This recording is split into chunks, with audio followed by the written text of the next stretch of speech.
I'm Robin with 5051 Savannah, and tonight we have Aidan Wise, and Aidan is our guest speaker.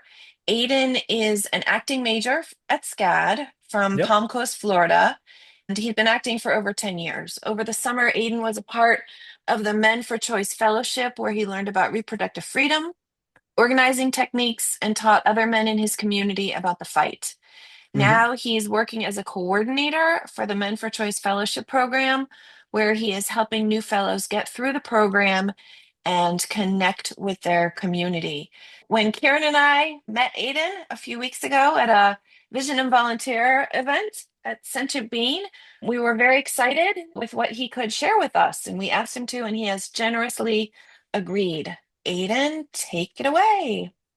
Yeah, thank you so much. So, welcome to zooming in on reproductive freedom. Now, I just want to start by saying this is going to be a very open and collaborative space where feel free. I'm going to stop every once in a while and ask you guys for your thoughts.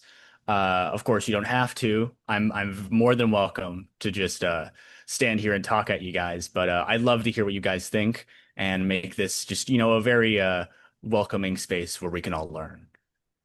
So on the next slide, I'm going to start off with just the human impact of abortion bans. And so with this, I like to start off with a story of a Florida woman who almost died after doctors refused to provide her an abortion. Oh, hold on. I think I need to turn on the sound real quick. The baby at home. It was in a bathroom at work. It was at a hair salon, and I ended up going there because I said if I was going to die, my mother wouldn't have to do my hair. I would make sure that my hair was done for my mother. That was so sad and so traumatic, and I said goodbye to my mom that morning because I wasn't sure if I was going to have my daughter on the way, and I would, because the way how when I went back home and I researched PPROM, I was like, oh my, I'm going to die. I might get sepsis. I don't know how fast this is going to happen. So when I'm in the salon, and then something just told me, go in the bathroom.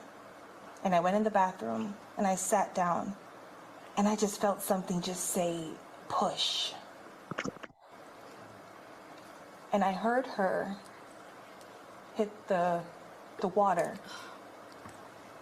And at that point, I had to call my husband because he was outside, and I called him and I said, babe, I need you to come inside. And he came in and he said to me, he's like, okay, what's wrong? And I said, I think she's here, but I can't look. And he said, I won't let you look. I won't let you look. And he looked and he said, okay, I see her, but you have blood.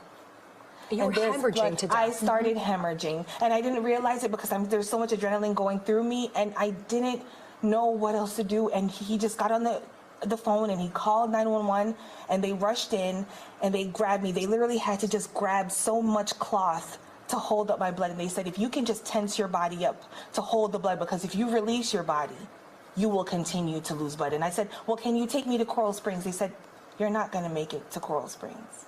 I said, okay. Okay. And I blacked out at that point. Shanae, you also had PPROM. Yes. The same condition, same situation.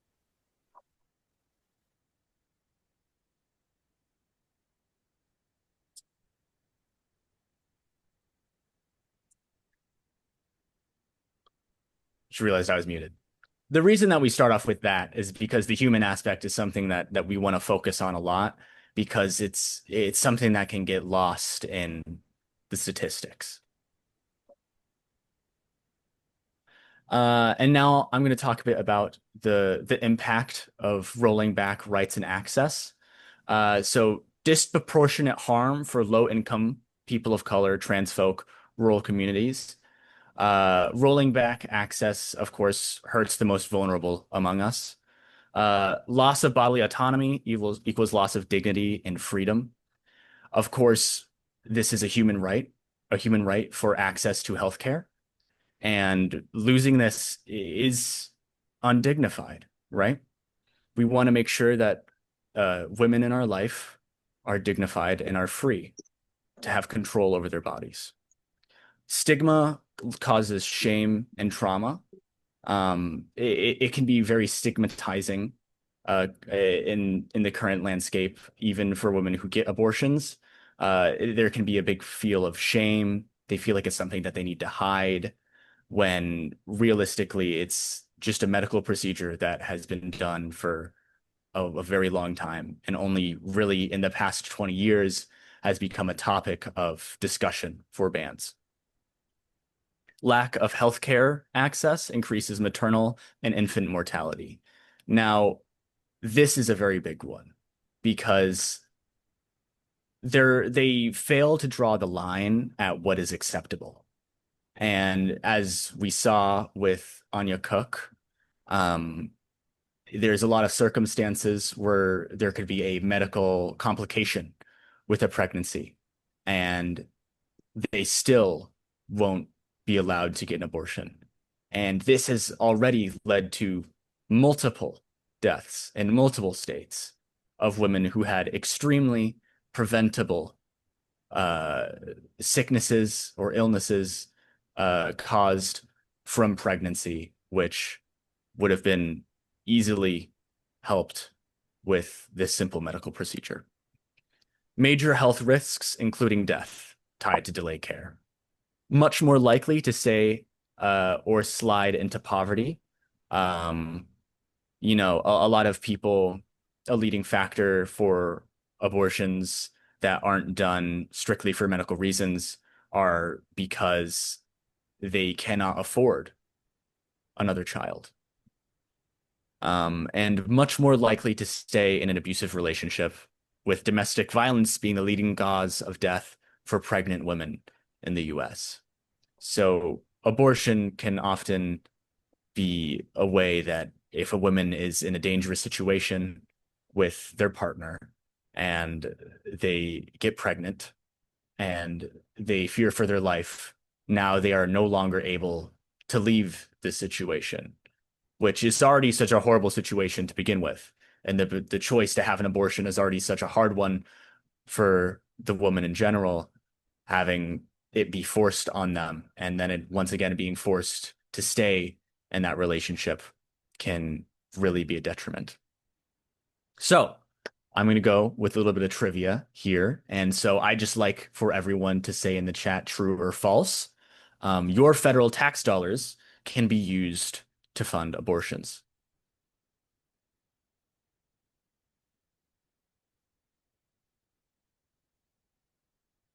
All right. We've got everybody voting false. That is correct. Now, passed in 1977 and going into effect in 1980, the Hyde Amendment bars the use of federal Medicaid funds for abortion care, except for very rare cases.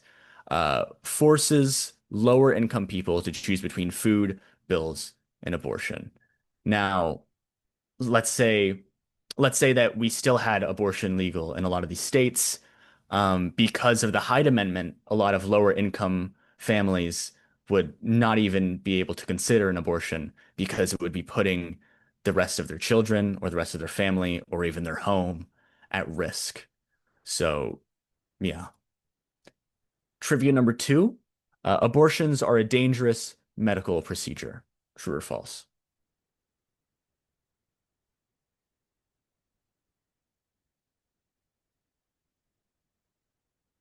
Got a bunch of false in the chat, and that is correct. Abortions are not a dangerous procedure. You actually have less of a risk dying from getting an abortion than going into labor.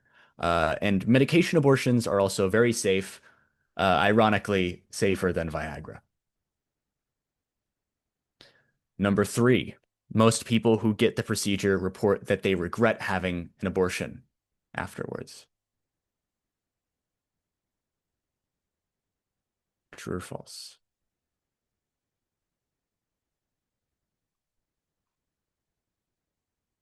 And we've got a lot of false. Once again, correct. While all feelings after an abortion are valid, the overwhelming majority, 95% of people report feeling relief after the procedure and not regret. Trivia number 4. A majority of abortions are had by teens or people with no kids. True or false?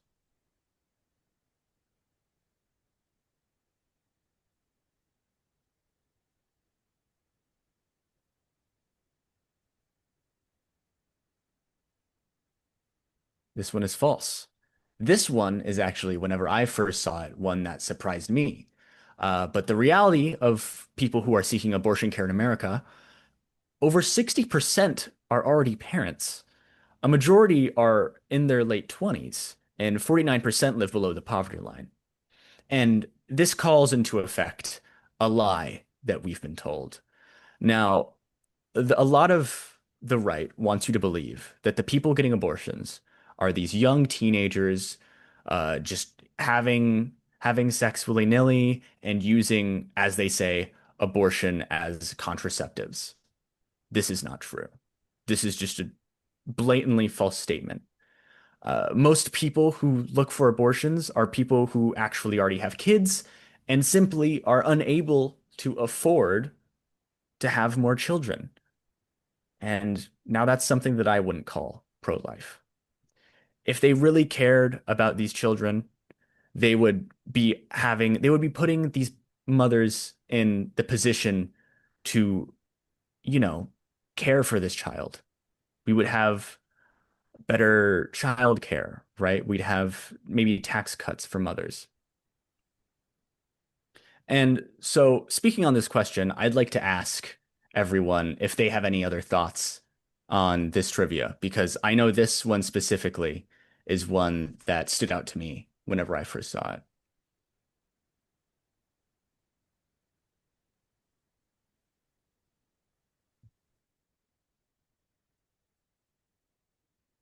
All right, we keep on going.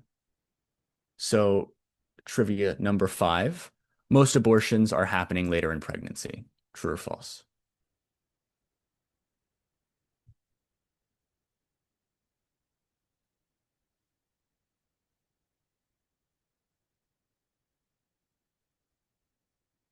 Hmm.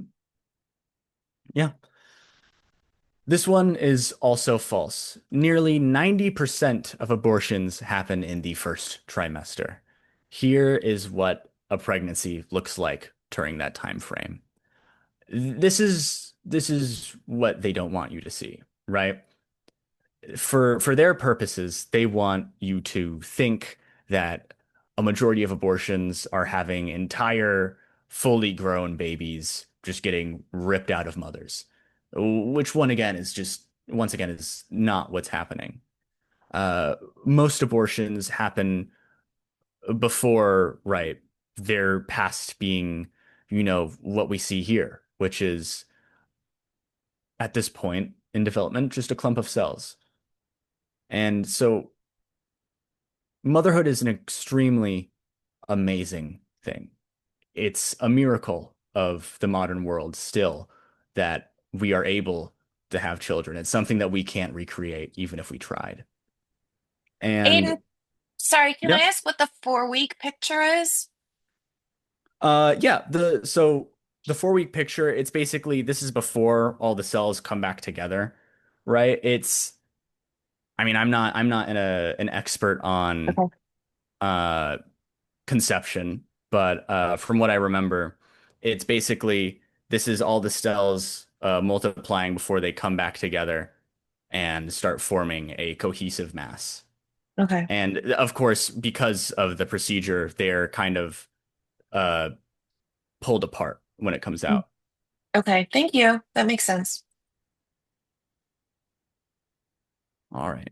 And so where things stand now, right? Where things stand, we have 12 states with full bans. We have 5 states with 6 week spans, and this is before most women even know they're pregnant. And of course, one of these states is Georgia. Other attempts to ban abortion, multiple other states have bans at 10 to 12 weeks. The anti-abortion movement is trying to ban FDA-approved abortion medications nationwide. So approved 20 years ago. And once again, these medications are safer than pregnancy itself, safer than Tylenol, and of course, safer than Viagra. And medication abortions are also the most common form of abortion in the US. They are used even more than abortion clinics themselves, medical abortions. And now I want to talk a little bit about access versus rights. Now, of course, abortion rights, reproductive rights, are under attack in the US. But as a consequence of this attack on our rights, it has also decimated access to abortion. So let's say a state such as Texas, which has a full abortion ban. All of the abortion clinics that would have been in Texas are now gone. And so even if we got the rights back in Texas, even if we unbanned abortion in the state, there's still the issue of having no clinics in the state whatsoever anymore. And so it's tricky because not we're our task is twice as hard. Not only do we have to fight for these fundamental human rights, we also have to make sure that we bring access back to these communities and make sure that they have clinics to rely on. So before the fall of Roe, only 18,000 people lived over 300 miles from a clinic in the US. Today, that number is more than 16 million. That is a 900 times jump in just 12 months. Does anyone have any questions or thoughts on that so far?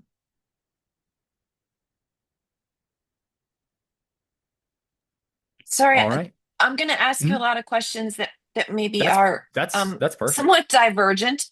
Do you know how that compares to like other countries at all? So most developed nations don't have any abortion bans at all. Hmm. There's one I'm forgetting. It's I think it's one of the Scandinavian nations, I think. Let me look it up. Countries abortion bans. Forgetting the name of it. I think it's not Switzerland. Uh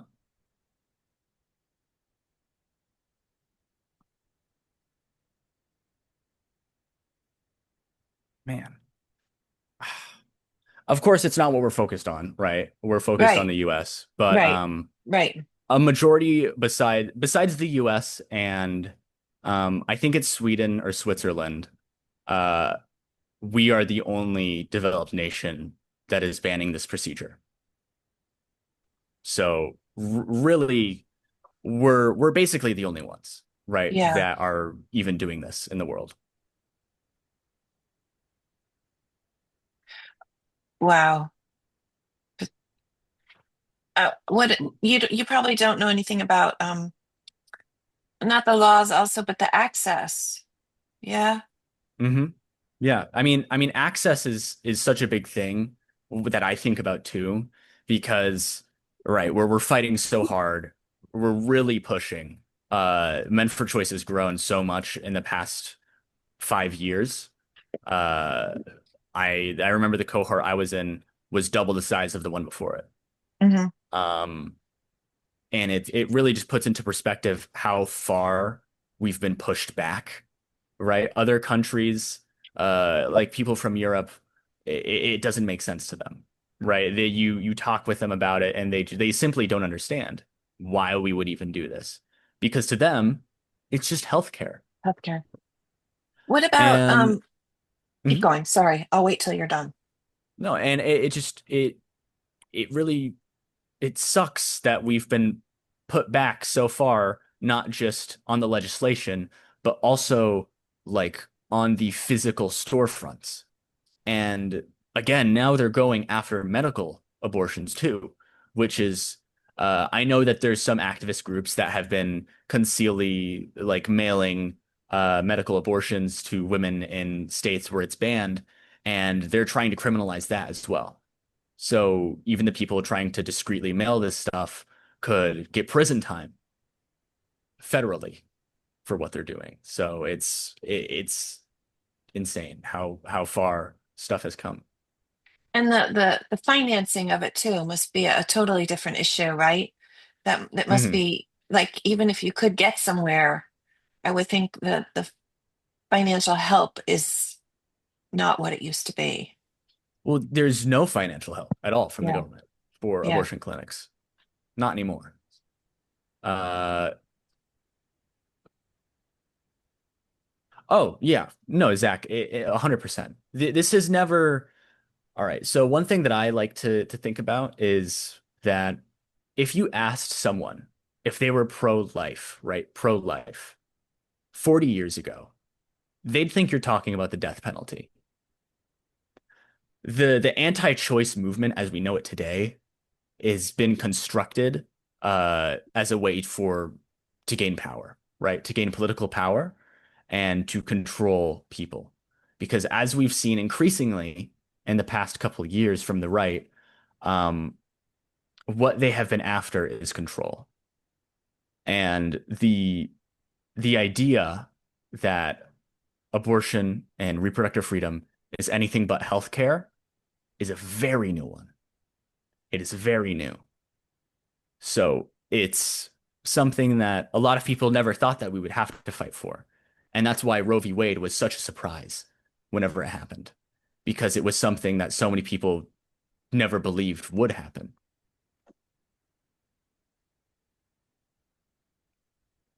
Yeah, exactly. And right, Zach, you think that this is like one of the things that people think is they're like, oh, this is because they want people to have more kids, right? Because the rate of population is falling in the US and oh, they want people to have more kids. But the thing is, they are preventing people from having kids because it's more dangerous, right? If they have a pre-existing condition, it is one of the most dangerous things that a woman like that could do is get pregnant. And so also people women who become pregnant and then God forbid something happens and they need an abortion, they can't get one, that can damage their uterus and their womb to the point where they're probably never going to be able to have a child again. And that's not pro-life, not to me. Anything else? Any other questions? I think when you mentioned that it was a power thing, I think, and I don't know how many people really thought about this, and maybe it's my age speaking, but this has been coming for a really long time, Hmm. and it has been a power thing. Years ago, they were the most well organized political group that no one knew was there. They have been at this for decades. This is not new. Hmm. And they organized for close to 40 years to get this done. And the rest of us fell asleep on the job. And I Yeah. hate to say that, but we did. So I think the power statement is a really good one, but I think an under mentioned one. Hmm. That's really powerful what you said about falling asleep on the job because a lot of the media like wanted us to believe, right? Like even like 20 years ago that like you remember like early 2000s. I mean, of course I have nostalgia for it, right? Because that was when I was a kid. But I remember being all the stuff around me being like racism is dead, right? Like the world is amazing. We fixed all the social issues and now it's time to focus on culture and have fun, right? And once again, that was because it's what they want you to believe, right? It's what a lot of the right wing spews about is like everything's already fine and we just want it to stay how it is. It was very Whilst surreptitious. actively, yeah, while they everything's fine and they want it to stay how it is, while actively rolling back the rights you have, right? And rolling back the healthcare you have access to, right? And rolling back the ability for people to come into our country.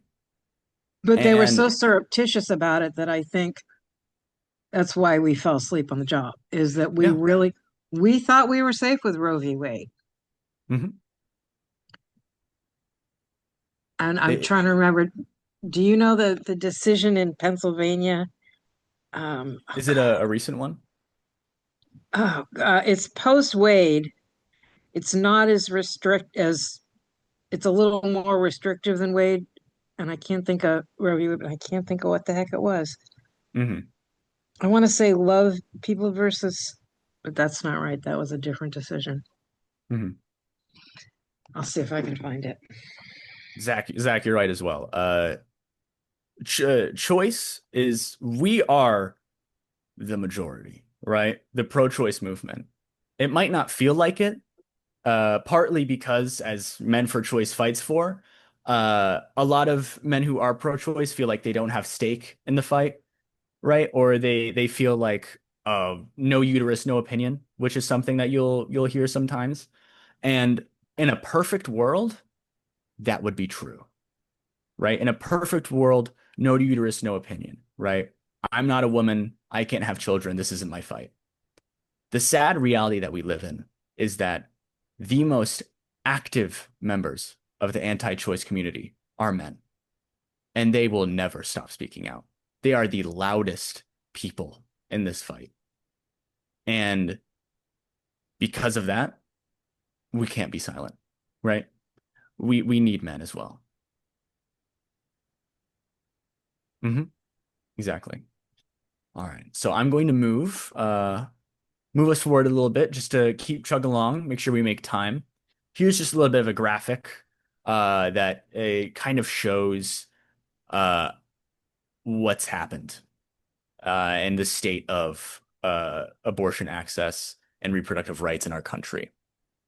And of course, you can see the most restrictive is just kind of like a straight line straight through the Bible Belt of the USA. And it's because a big part of the anti-choice movement, right, is religion, because they try to make it a moral issue when realistically this is an issue about rights and about education, right? Because most people, once presented with the facts, are on our side. I I don't have the statistic on me, but something like 70 to 80% of Democratic men and 50% of Republican men feel that abortion should be a right. It is a wildly popular issue. It's just that the media likes to make it out to be that we have way more competition than we do. It was And Planned Parenthood v. Casey. mhm.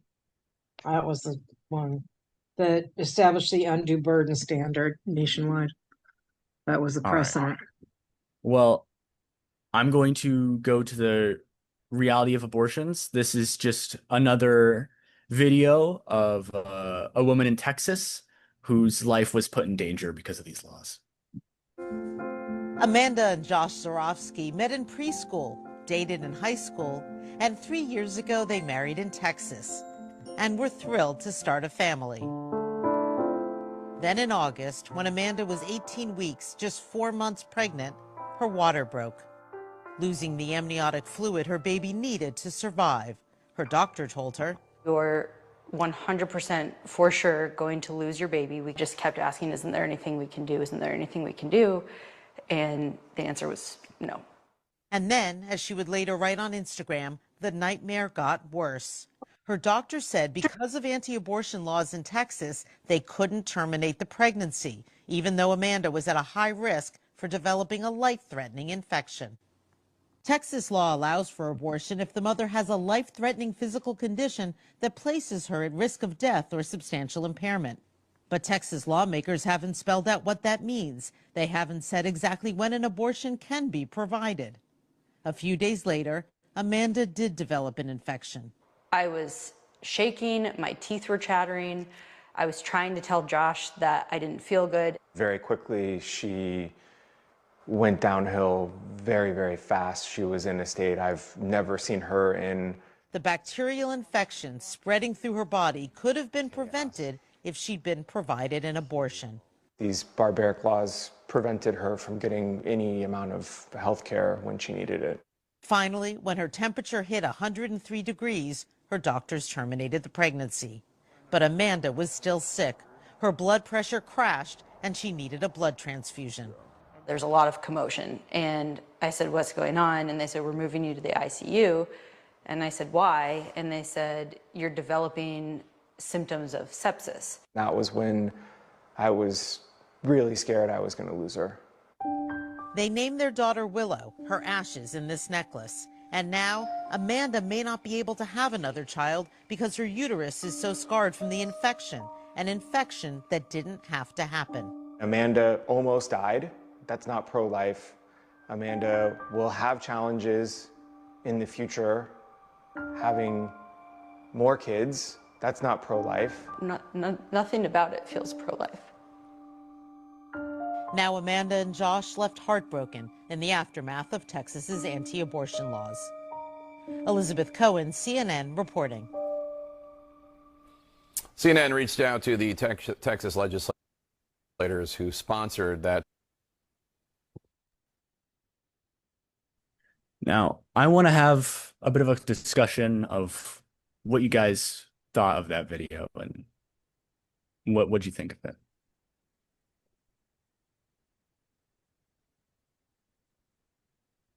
I think it's rough. I think it's a excellent example of exactly what can happen. Multiple people in Georgia have died. Mm-hmm. Multiple. Yeah. I remember seeing the stuff in the news about it. I remember seeing articles in the paper. It's barbaric here. Mm-hmm. Barbaric is a word that every single time I see this, I go back to. Because really and truly, there's not many developed nations that even do it. And I was looking it up. I was slandering Sweden. Sweden does not have an abortion ban. I'm sorry, Sweden. But apparently Japan and Germany do have bans. I wasn't aware of that. I wasn't either, actually. I think it must have been an old thing that I was being told about. Maybe they got it back, but I remember I did one of these and I was working with a senior coordinator who told me about it. So that is my fault. Yeah, I'm surprised at Germany. Yeah, I was too. When I was looking, I was like, wow, really? Germany? Yeah, but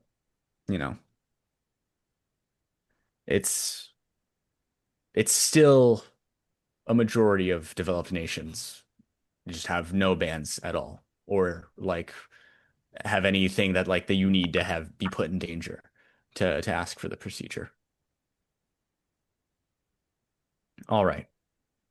And so this is just a little bit of closing statements about what can we do, right? We know what's happening. We know that we have the popular mandate here, but what can we do? So knowing your role and engaging the right way. Do support local reproductive rights, health, and justice leaders and organizations in your community, like 5051 Savannah or Men for Choice. Because we do have the wonderful Devontae Jennings for Georgia. He's our lead coordinator here. So you can come to me or go to the Men for Choice website and we can get you in touch with them. Don't try to take a lead and be the role player or not the captain. All right. So what this means, this isn't saying do nothing. It's simply saying that we need to be together on this, right?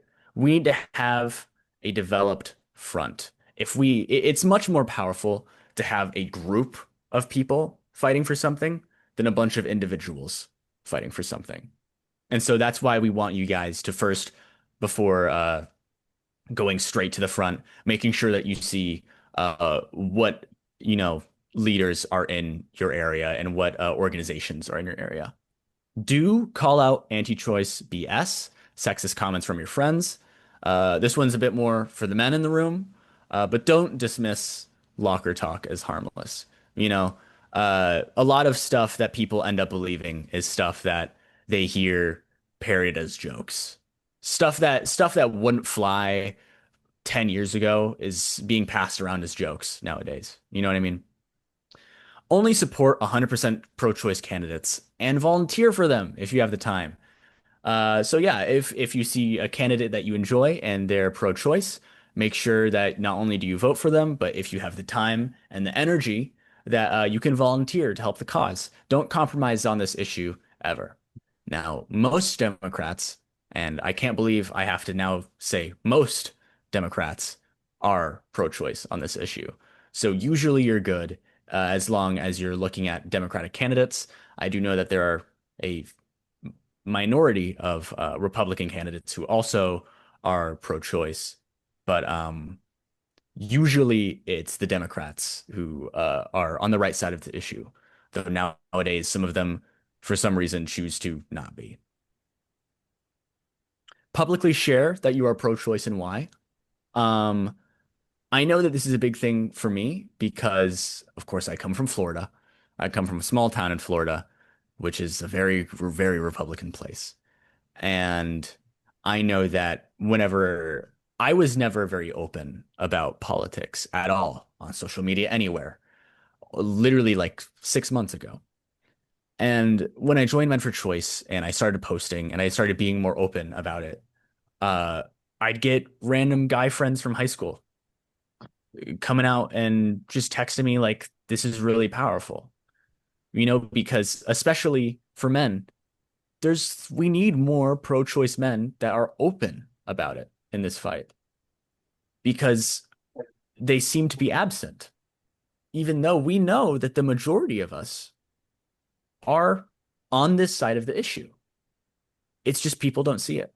And so simply just, you know, even if it's as simple as sharing a random, even if it's a video you didn't make, as simple as sharing a video, a pro-choice video that you see on Instagram or something, or if you end up following Men for Choice, sharing one of our graphics. That's literally all it needs, because people see that, right? We're all so connected nowadays through social media, and it really affects people being able to see that they are represented and that people are fighting for them. Don't be silent on this. Support women and impacted individuals how they ask us to. Don't coordinate your own action without local orgs. This is really similar to the first one. It's basically just saying, you know, make sure that you reach out to your organizations first and see what you can do to help them. Or if you're really a go-getter and you've got time on your hands, maybe try out starting your own. Do ground this fight in the ideas of freedom, power, and control. Do not accept or validate or promote anti-abortion language and message frames. Sorry, did someone have a question? There's a little just side thing going on about Oh, okay. Lisa when she was in the military and how even when we were in Roe v. Wade times and all of that, it wasn't as easy to get even a tubal if you wanted it. Mm-hmm. Well, nowadays we also have fake abortion clinics, right? Popping up, which are places, they're literally government-funded fake abortion clinics that actively try to waste your time so that you end up not getting an abortion. They'll say, oh, we'll give you a week to think about it. Come back next week. You'll come back next week and they'll be like, well, you know, the doctor's not in today, but here's a bunch of stuff of how you can be a parent, you know? And it's Catholic Charities was known for that. Mm-hmm. Yeah, but now some of them have gotten government funding, which is just pure insanity that we're funding fake clinics instead of keeping the real ones. But yeah, I think this last one is important though. This last one, because this one, it's a bit of political talk, but it's about framing, right? If we let them frame this as they want to, it's going to be infinitely harder to get people on our side than if we frame it in the ideas of what it's really about, which is rights, women's rights, freedom, power, and them wanting to control us, right? Because that's what this issue is. And so here's our final slide right here. And this is our next steps. Now, what can you guys do? Join a webinar, either through Men or Choice or another reproductive rights or political justice organization like 5051 Savannah. Follow Men for Choice on social media and share our content. Talk to your friends about this conversation and invite them to participate in future Men for Choice discussions or webinars. Have a one-on-one conversation with a Men for Choice organizer to find out how you can become more involved in our work. And if you're really so inclined, you could apply to join the Men for Choice Fellowship. Now, of course, I would love you to join Men for Choice.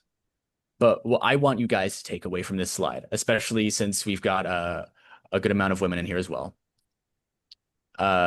is I just want you guys to be active in your communities, right? I don't even care if it's with Men for Choice or not. I'd love you to join us. But the truth is, we just need people being loud, right? More than the past 30 years of this country, we need people speaking out. Yeah, Lisa? Aidan, do you have chapters in each state? We have chapters in not every state yet, but we do accept anyone from anywhere in the country. You'll just end up in our nationwide group. So the way that we have it set up is everyone Zooms in on Mondays, everyone from all over the US, and then we have a thing that we called Lab, which we pull together people who are closer together, and we basically have them workshop on what they're going to be doing for their respective areas. Got it. Okay. I was wondering specifically about like South Carolina with, they had there was a big rally / protest at the courthouse in Columbia yesterday when they were getting feedback and expert comments on the new bill that's introduced. That's going to be even more restrictive. Yeah. I don't know if we have a chapter there. I know we have one in Georgia. I know we have one in Florida and a lot of the East Coast states. I know we have one in Tennessee. And we're nationwide, so technically none of them are chapters, but these are places where I know that we have a large amount of fellows that we use to call upon for our events. And so they're kind of the places that we focus on more. But the biggest thing is we've got a new one opening up in Virginia, and all of the new chapters that we end up utilizing are started from fellows in that area. And so our organizing model is basically it could start off with one fellow who we have go into their community and start, spreading Men for Choice, showing men in their community that it is okay to speak on this. And usually that gets some more men want to get involved. A good amount of them will want to speak up. So then we get more. And then eventually we'll end up with a decent sized group of people, which we can then use to organize events for that state and that community. And so we've got one coming up in Georgia. And where is that? Oh wait, no, the Georgia one is for fellows only. I know we've got one in Virginia and Did one you see more. Where Zach had asked about so Sorry? your larger number of people in Georgia, I would assume, are in Atlanta. Yeah, I'm pretty sure Devontae is in Atlanta, I think, but he comes down to Savannah a lot. Well, Zach is in Atlanta, right? Yes. Zach? Mhm. Yeah. So that would be a good connection. We have events pretty frequently with 5051.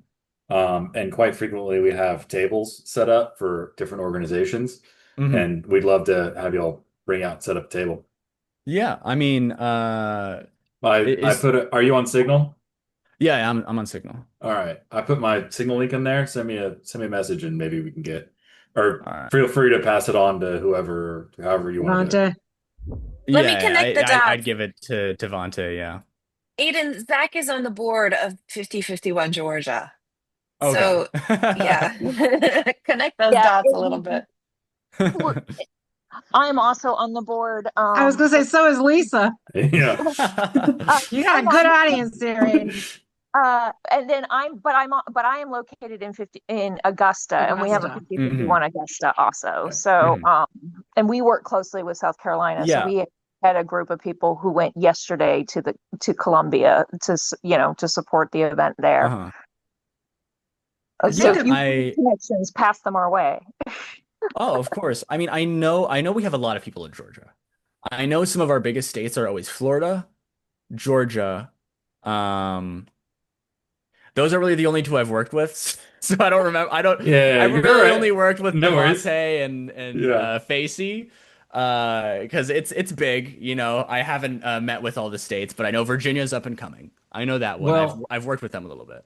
And we are starting up. We're just starting to work on our like Southeast coordination. So maybe we could get everybody connected to everybody, sort of thing. Yeah. Yeah. Yep. I mean, because we have Florida in our Southeast working group too. No, I know Florida's big. I know we've got a big one in Florida and a big one in Georgia. And tabling is pretty great. I'm pretty sure those are our biggest. Yeah. Because you know, they're hit pretty hard. Yeah. A big part of the problem, I think, you know, I mentioned going back so many years. I think a big part of the problem is that the anti-choice voter is substantially more often a single issue voter than the choice voter. Yeah. I think that's part of the problem. So we have had a harder time organizing because, I mean, this is what we were up against, as I said, going back 35, 40 years, is that they were very surreptitious and they were single issue voters. They didn't care if Satan himself were we're trying to shut down abortion clinics, they would have sided with him in a heartbeat. So that actually reminds me of literally yesterday. I was talking about Virginia. The reason that Virginia is on my mind is because I did some phone banking with them yesterday for some Virginian communities. And I remember calling in and getting pretty much most of the guys that I ended up talking to. And this phone banking wasn't to change minds. It was literally just to get a census of what's going on in Virginia.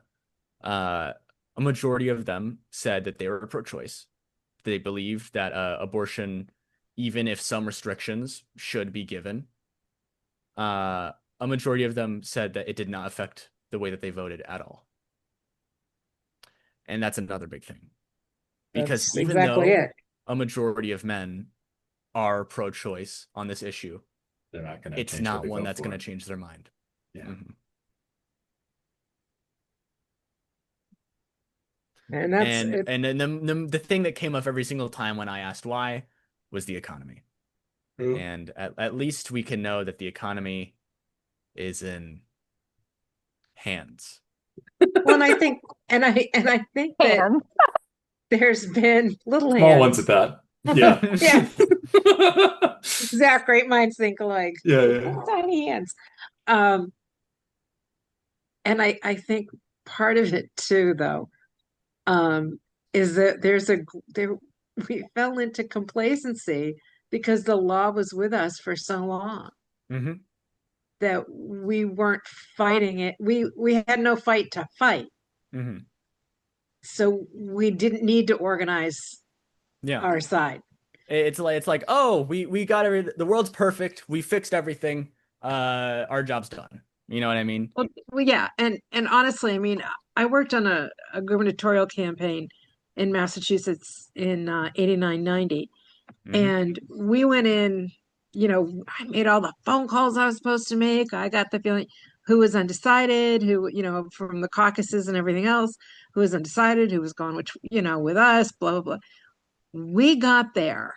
We got to the state convention and were completely blindsided because the group that termed themselves pro-life lied to every one of us, told us that they were told as a group, if you get a call, tell them you're undecided. Don't tell them you're with us. So we went in thinking we had a shot. Mm-hmm.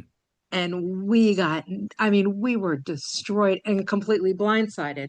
And I think that was an early indication of what was to come, but none of us saw it as that in time.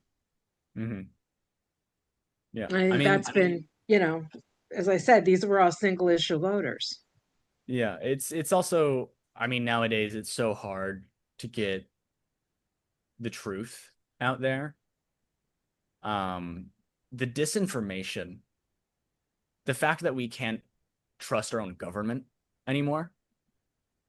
We see statistics that come out of them which are like the most comedically, like it'll be the correct statistics, right? It'll be the statistics that they have, but they'll present it in such a malicious way to just try their hardest to get their own agenda across. I think it's really sad whenever you can't even trust what your government's putting out to be like the facts. Well, come on, they broke the Hatch Act every time they post online today. If you go onto any of the governmental websites, it's many, if not all, say the radical left or the Democrats have shut down the government, and the Hatch Act says you cannot use government resources for political gain. Mm-hmm. Yeah, it's no longer. So the fact that they're giving us misinformation shouldn't surprise anybody. Yeah, it's the fact that it's no longer like the government is no longer the government. The government is now Republicans. It feels almost like watching everything happen. And it's, hey, the government shutdown was, I feel like a lot of people saw it coming, you know what I mean, with everything going on. And I can't predict the future, right? I don't know what's going to come of this, but it's turbulent times.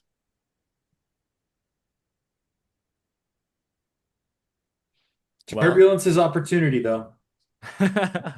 Yeah, this is true. We're losing, but it's an opportunity. Hey, we can't forget that. You look through history, and the biggest swings in history on voting has always been if like the Republican president does really bad, it'll be like a huge swing, or other vice versa, it'll be a huge swing to the other side.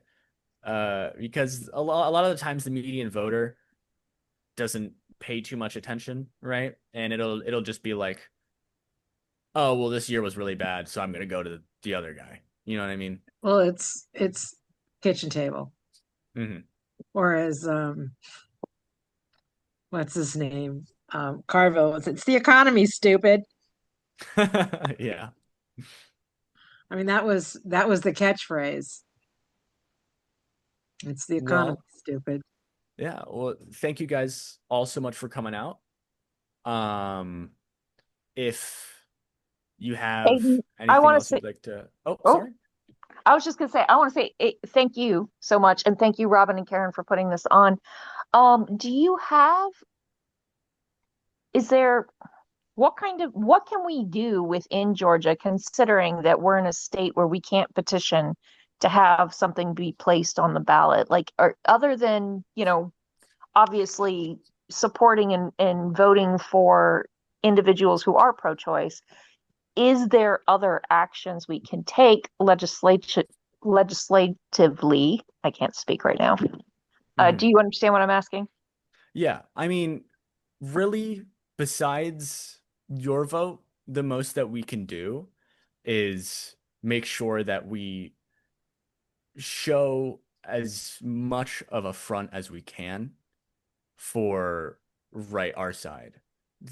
I mean, really what we're focused on is getting men active, because there's a huge misunderstanding where it's like, oh, well, right, men don't speak on this issue, and the ones that do are all anti-choice. And really the most important thing right now is making sure that we let them know that we are the majority, right? And really just giving them hell, in the sense of being as loud and as obnoxious as possible.